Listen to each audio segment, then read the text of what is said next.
C'est vraiment que pour Véro, quoi.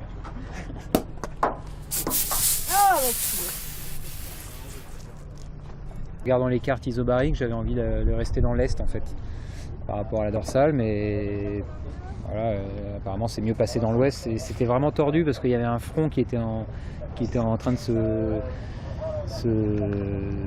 désagréger dans la dorsale, et puis il y avait quand même des résidus. Je sais pas, c'était hyper compliqué À un moment, j'ai eu du sud-ouest pendant 2 heures, le truc improbable parce que le vent devait être buté dans un nuage, machin, du coup ça faisait du sud-ouest. Donc fallait être opportuniste, et puis les massifs l'ont été, donc très bien quoi. Après je repars quasiment à égalité avec Johan, mais au vent, du coup il a réussi petit à petit à se recaler. Même au début j'avais un peu plus de pression, j'arrivais à faire jeu égal, et puis petit à petit il s'est calé devant, mais bon, c'était pas perdu puisqu'ensuite à BXA il y avait encore des coups à faire, etc. Mais bon, voilà, au final je suis 3e, mais je suis quand même content de l'étape parce que j'ai joué devant toute la première partie, et ça j'en garderai de toute façon un bon souvenir.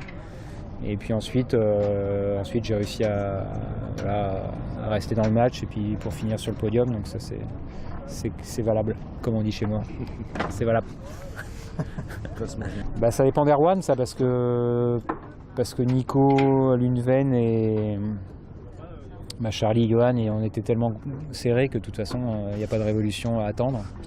Il n'y a que Erwan qui peut peut-être me laisser une place. Du coup, je passerai de 5 à 4 ou pas. Et donc, c'est pas. Voilà, ça change pas grand-chose, quoi. Mais malheureusement, tant que les premiers seront devant, on ne pourra pas faire de ménage, quoi. Mais bon, s'ils sont là, c'est qu'ils le méritent, et c'est bien de prouver sur chaque étape qu'ils sont vraiment devant. Du coup, le général n'est pas usurpé.